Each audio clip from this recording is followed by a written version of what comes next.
मेरे पतिदेव को चलते फिरते मुझे छेड़ते हुए शरारत करने की आदत है। वे कभी गाल छू लेते हैं तो कभी कमर पर चुटकी ले लेते हैं। यह भी नहीं देखते कि आसपास कोई है या नहीं। बस मेरे प्रति अपना ढेर सारे प्यार को सरेआम जता देते हैं।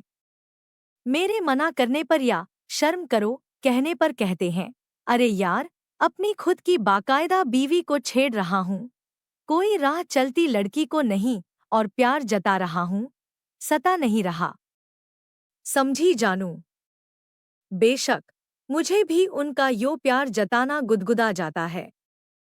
कभी चुपके से मैं भी इनकी पप्पी ले लेती हूँ। हम मियाँ बीवी जो हैं। पर एक से दो बार मैंने नोटिस किया है कि मेरी कामवाली गीता हम पति पत्नी की ये अठखेलियां दरवाजे के पीछे खड़ी रहकर छिप छिप कर देखती है। पहले तो मुझे लगा कि यह मेरा भरम है, पर अब तो गीता ऐसी हरकतें बार बार करने लगी थी। वैसे गीता बहुत अच्छी है, स्वभाव भी मिलनसार और काम भी परफेक्ट। कभी शिकायत का मौका नहीं देती। जब वह कुंवारी थी तभी से हमारे घर में काम कर रही है। अभी 1 साल पहले ही उसकी शादी हुई थी। ससुराल यहीं पास ही में है, तो शादी के बाद भी गीता ने काम नहीं छोड़ा, वह हमारे परिवार से घुल मिल गई है। दरअसल कुमारी लड़कियों को ऐसी हरकतें देखने की उत्सुकता रहती है, पर गीता की तो अब शादी हो गई है। उसका पति भी उसे प्यार करता होगा, शारीरिक सुख देता होगा, फिर हमें प्यार जताते देखने की इतनी ललक क्यों है? मैंने अपने पति अभिराज को इस बारे में बताया भी, पर उन्होंने बात को मजाक में टाल दिया। पर मैं अब सतर्क हो गई थी। जब गीता काम करने आती थी तब मैं अपने पति से दूरी बनाने की कोशिश करती थी। यूं ही साल भर बीत गया। एक दिन बिना बताए गीता काम पर नहीं आई। आज तक ऐसा कभी नहीं हुआ, क्योंकि जब छुट्टी लेनी होती है तब वह बताकर जाती है या फोन कर देती है। हमने सोचा कि आ गया होगा कोई काम, पर जब वह दूसरे दिन भी नहीं आई तो मैंने उसके पति को फोन लगाया, पर कोई रिप्लाई नहीं। मैंने अभिराज से कहा, चलिए न गीता के घर, मुझे फिक्र हो रही है, जरूर कुछ हुआ है। वरना गीता यूं बिना बताए कभी छुट्टी नहीं लेती। इनको ज्यादा फिक्र नहीं थी, तो बोले, अरे शालू, कोई दूसरी कामवाली रख लो न यार, कहाँ दूसरों के झमेलों में पड़ती हो, मुझे ऑफिस के लिए देर हो रही है, मैं चलता हूँ। पर मेरे मन को चैन नहीं था, तो इनके ऑफिस जाते ही मैं एक्टिवा लेकर निकल गई। एक बार भारी बारिश थी, तो हम गीता को गाड़ी में छोड़ने गए थे। डॉट पास वाली बस्ती में ही रहती है, इसलिए घर देखा हुआ था। मैंने एक्टिवा गली के नाके पर पार्क की और छोटी सी पगडंडी पर चलते हुए उसके घर पहुंची। देखा तो गीता की सास आंगन में बैठी लहसुन छिल रही थी। मैंने पूछा, मौसी, गीता कहाँ है? 2 दिन से काम पर नहीं आई। यह सुनते ही मौसी तुनक कर खड़ी हो गईं और दहाड़ते हुए बोली, नाम मत लो उस कुलटा का। हमारी इज्जत पर पानी फेर दिया उस करमजली ने। मैंने हकीकत जाननी चाही, पर वे तो गीता को गालियां देती मेरे मुंह पर दरवाजा बंद करके घर के भीतर चली गईं। पड़ोस के घर में खड़ी एक लड़की चुपके से मुझे देख रही थी। मैं उसके पास गई तो वह भी दरवाजा बंद करने लगी, पर मैंने धक्का देकर दरवाजा खोल दिया और पूछा, अगर तुम्हें पता हो तो सिर्फ इतना बता दो कि गीता कहाँ है। सरकारी अस्पताल में, कहकर वह लड़की दरवाजा बंद करके चली गई। मैंने एक्टिवा ली और सरकारी अस्पताल आ गई। कितनी देर इधर उधर भटकते हुए मुश्किल से गीता को ढूंढा, देखा तो वहां पुलिस भी थी। मुझे कुछ समझ में नहीं आ रहा था कि गीता ने ऐसा क्या किया होगा। मैं नजदीक गई तो मुझे देखकर गीता ने शर्म के मारे चेहरा दूसरी तरफ कर लिया। मैं एक कुर्सी पर बैठ गई और गीता से कहा, इधर देखो। गीता नजरें झुकाए बोली, मैडम, आप यहाँ? मैंने कहा, जब तुमने कोई खबर नहीं दी तो मुझे आना ही पड़ा। बताओ भी क्या हुआ है? कहीं गिरविर गई या किसी ने मारा? एकाएक बात बताओ। गीता ने कहा, मैडम, सब बताऊंगी। थोड़ी ठीक हो जाऊं, फिर घर आती हूं। यहाँ कुछ बताना ठीक नहीं। मेरी बात सुनकर आप ही इंसाफ करना कि मैं सही हूं या गलत। मुझे लगा कि शायद कोई गंभीर बात है, इसलिए मैंने कहा, ठीक है, मैं इंतजार करूंगी। ये ले 5,000 रुपए रख और किसी भी चीज की जरूरत हो तो फोन करके बता देना। और मैं घर आ गई। सबसे पहले जब तक गीता ठीक होकर वापस नहीं आती, तब तक किसी दूसरी कामवाली का इंतजाम करना पड़ेगा। इंटरकॉम पर पूरी सोसाइटी से पूछ लिया। सविता नाम की एक कामवाली मिल गई। मैंने अपने पति को गीता के बारे में बताया, पर हमदर्दी के बदले डांट मिली। यार, अब नई कामवाली मिल गई ना। छोड़ो कि गीता की लाइफ में क्या हुआ, वह जानने की तुम्हें क्या जरूरत है। फिर भी मेरे मन में गीता के प्रति अपनापन था। सालों से वह हमारी जिंदगी का हिस्सा रही है। अगर वह किसी मुसीबत में है तो हमारा फर्ज बनता है उसकी मदद करना। आहिस्ता आहिस्ता 2 महीने बीत गए। एक दिन अचानक गीता का फोन आया। मैडम, आप घर पर हैं क्या? मैंने कहा, हाँ, घर पर ही हूँ। वह बोली, अभी आई। गैस पर चाय चढ़ाकर मैं गीता की कहानी सुनने के लिए खुद को तैयार करने लगी कि दरवाजे की घंटी बजी। गीता ही थी। मैंने पूछा, कैसी हो अब? मैडम, तन के घाव तो ठीक हो गए, मन में जो पीड़ा और जलन है उसका इलाज कैसे करूं?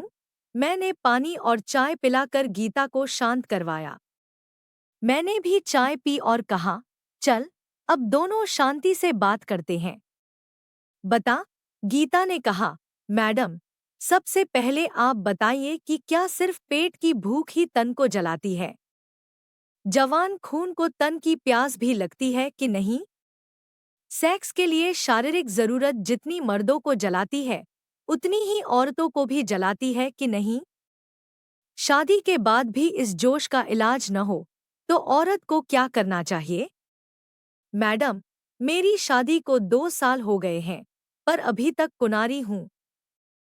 मेरा पति संजय नामर्द है। आज तक उसने मुझे छुआ तक नहीं। मेरे भीतर का जोश लावा की तरह धधक रहा है। अगर यही सब मर्द के साथ होता तो अपनी जरूरत पूरी करने के लिए वह कहीं भी मुंह मारता कि नहीं? कौन इस तन की आग से बच पाया है? एक लड़की कितने सपने आंखों में भरकर शादी करती है, पति के प्यार को तरसती है, पर मेरे नसीब खोटे कि मुझे एक ऐसा पति मिला जो औरत की जिस्मानी जरूरत पूरी करने में नाकाम है। मैंने कहा, गीता, तू इस बिना पर अपने पति से तलाक ले सकती है और दूसरी शादी कर सकती है। गीता ने कहा, मैडम, हमारे समाज में एक बार लड़की जिस घर में ब्याह दी जाती है, वहीं से उसकी अर्थी उठती है। तलाकशुदा लड़की का पूरा समाज बहिष्कार करता है। मैडम, इसी नामर्द के साथ मुझे जिंदगी बितानी होगी। तिल तिल मरना होगा। देखकर मेरा भी मन करता कि कोई मुझे भी छेड़े, मुझे भी प्यार करे। एक दिन मेरे ताऊ ससुर का लड़का वनराज घर आया था। एकदम बाका जवान। उसके गठीले बदन को देखकर मेरे भीतर खलबली मच गई। उसकी नज़र मेरे ऊपर पड़ते ही मैंने होंठ-होंठ पर जीभ रगड़कर अपनी प्यास जाहिर कर दी। फिर तो वह बार-बार हमारे घर आने लगा। हम दोनों एक दूसरे को जी-जान से चाहने लगे। एक दिन मेरी बुआ सास की लड़की की सगाई थी, तो घर के सारे लोग पड़ोस के गांव जा रहे थे। पर मैं पेट दर्द का बहाना बनाकर घर पर ही रुक गई। फिर जैसे ही सब गए, मैंने वनराज को अपने घर बुला लिया और उस दिन मैंने अपने कोनारेपन को वनराज को सौंप दिया। मैं जानती हूँ कि मैंने गलत किया और शादीशुदा होकर एक गैरमर्द के साथ रिश्ता बनाया, पर परंपरा के नाम पर अपने एहसासों का खून मुझे हरगिज मंजूर नहीं था। इस पूरे कांड में गलती सिर्फ मेरे पति संजय की थी। जिसने जानबूझकर मेरी जिंदगी खराब की। इसलिए मैंने अपनी आग बुझाने का जो रास्ता सही लगा वह अपनाया। उस दिन मैंने और वनराज ने जी भर कर एक दूसरे पर प्यार लुटाया। उसके बाद जब भी मौका मिलता, वनराज मेरी शारीरिक जरूरत पूरी कर देता। मैडम, मैंने सिर्फ सेक्स के लिए वनराज से रिश्ता नहीं बनाया, बल्कि हम दोनों एक दूसरे से दिलोजान से प्यार करते हैं। लेकिन एक दिन मैं और वनराज घर की छत पर एक दूसरे के प्यार में पागल होते खो गए थे कि मेरे पति ने हमें ऐसी हालत में देख लिया। वह पास ही पड़ी लाठी उठाकर मुझे पीटने लगा, पर मैं दिलजली अधूरी प्यासी थी, इसलिए उसके हाथ से लाठी छीनकर मैं उस नामर्द पर ऐसे टूट पड़ी कि सारी हड्डियों का चूरमा बना दिया। अब आप ही बताइए कि मैंने क्या गलत किया। सारा किस्सा सुनने के बाद मुझे गीता किसी पहलू से गलत नहीं लगी, बस उसने हालात को उलझा दिया था। जगह खुद को रख कर देखा तो किसी पहलू से गीता मुझे गलत नहीं लगी। मैंने उससे कहा, देखो, तुम गलत बिल्कुल नहीं हो, प्यार और जंग में सब जायज है। शादी टूटने में हर बार औरत ही जिम्मेदार नहीं होती, बल्कि इस तरह थोपा गया रिश्ता टूट जाए वही सही है। गीता मेरे गले लगते हुए बोली, मेरी भावनाओं को समझने के लिए बहुत बहुत धन्यवाद मैडम। अब मुझ में हिम्मत आ गई है। मैडम, जब तक यह मामला सुलझ न जाए, तब तक शायद काम पर न आ सकूंगी, पर वादा करती हूँ कि सब ठीक होते ही वापस काम पर लौट आऊंगी, कहकर गीता चली गई। इस बात को 4 से 5 महीने हो गए थे। मैं तो गीता को भूलने भी लगी थी कि एक दिन अखबार में पढ़ा कि एक शरीफ पति के हाथों गीता नाम की एक बदचलन औरत का कत्ल। ने तस्वीरें ध्यान से देखीं और मन ही मन बोली कि यह तो मेरी वाली गीता है। मैं तुरंत उस अखबार के दफ्तर गई और संपादक को सारी सच्चाई बताकर कहा, कल के अखबार में अब वही छपेगा जो अब मैं कहने जा रही हूँ।